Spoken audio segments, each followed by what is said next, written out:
Welcome back to Wyman and Bob, and right now on the Player Spotlight, brought to you by Three Tree Roofing. We've got offensive tackle Abe Lucas. How you doing, Luke? I'm good. How are you guys? We're doing great. Not the worst thing in the world. I mean, obviously you want to win every game. That's a really good team. It's kind of a weird game, wasn't it? I mean, if you look at like some of the things that you guys did, you kept Sam clean. You got over 100 yards rushing. It was just kind of one of the stranger games I had ever seen. What was your impressions after that game? I mean, it was scrappy. It was gritty. You have two really good teams going against each other. Obviously, disappointing result. I mean, we expect to win. And there's always things to improve on and just continue to get better at. Abe, tell us about some of the things that Mike Macdonald, I've been saying lately, he's kind of putting his stamp on this team. And, you know, he's a very young coach, but, I mean, some of the things that he's done as far as, like, changing travel and changing warm-ups and things like that.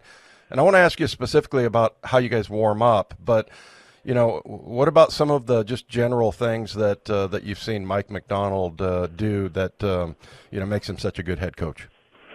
I think what Mike's done, and in my mind, this is kind of the top thing that I've kind of seen this year and even last year, is that he's created, really cultivated a culture in which the players really, really want to play hard and really don't want to let them down, you know, and they want to play or excuse me, I should say we want to play and just do the best that we can, like for the guys next to us and for our coaching staff, you know, and he's done a fantastic job of that.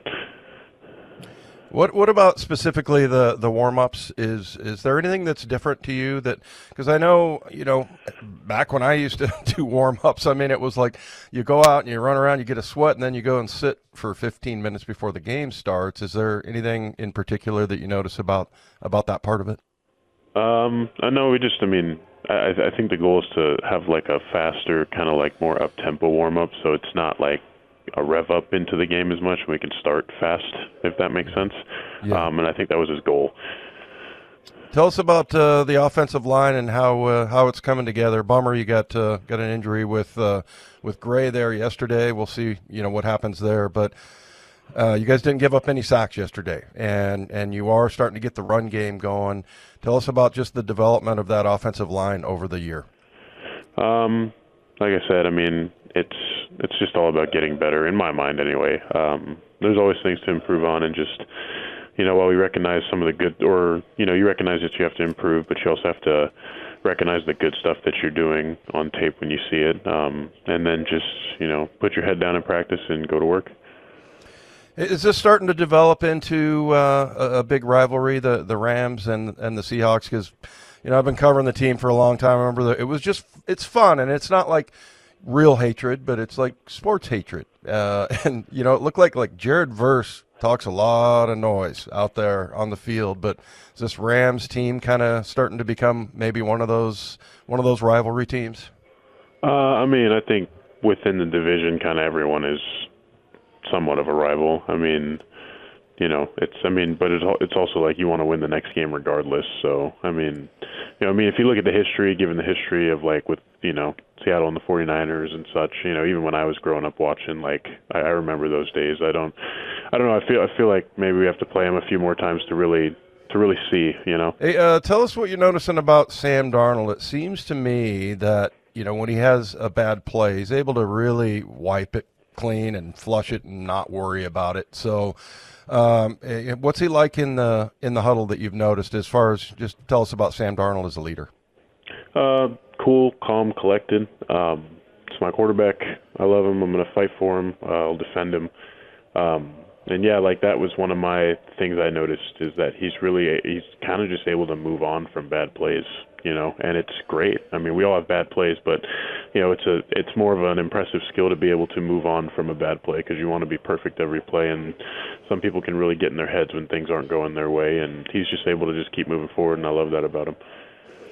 Tell us about your coach, John Benton. He seems like kind of an old school guy and really nice guy, but man, he looks kind of intimidating. But tell us about just what you've noticed with him and his coaching style. Well, his coaching style and his knowledge has only served to elevate the offensive line. I think he's he's the foundation of why we're having such great success this year. He's a phenomenal coach. I enjoy playing for him and continuing to learn from him. Do you notice that he is kind of old school a Yep. little bit in his Yep. style? Absolutely. Always a compliment to me anyway, because I'm old. Yeah. No, I hear you. Hey, I was talking to Eric Kennedy, who was a ball boy when I was on the team, but now he's your head equipment manager, and he was telling me a little bit about, and I was noticing you've got, speaking of old school, you've got an old school neck roll going on there, and he said he kind of built that for you. How did you guys come together on that? And your health, I mean, you've been playing great, and obviously able to stay healthy this year. Yeah, I mean, it wasn't really like we didn't have a sit down like meeting about it or anything. It was just like, hey, come in and try this on, because I knew I was going to need one. So, yeah, tried it on, made some adjustments, and have kept it going. Do you get comments from the social media and things like that about the old school look there? Yeah, a bunch of people apparently love it, I guess. I mean, it's I guess it's like a blast from the past type of thing, so but yeah, people tell me, how much they like it, I guess. And it makes sense, I guess. It just makes my shoulders look really big is all. Hey, tell us about the whole next opponent thing. So I always said when I was a player, I didn't know who we played the next week. Is that kind of the case for you? I mean, I didn't know we were playing Tennessee next week, but until I look back at the schedule. But is that kind of the just one game at a time mentality? Is that for real on the team? Yeah, I mean, I can't speak for each individual, but like for me, absolutely, it's the best thing you can do is take it one game at a time. Otherwise, you're gonna overload your mind and burn yourself out. So just focus on the week to week and who you're playing, and day by day, go from there.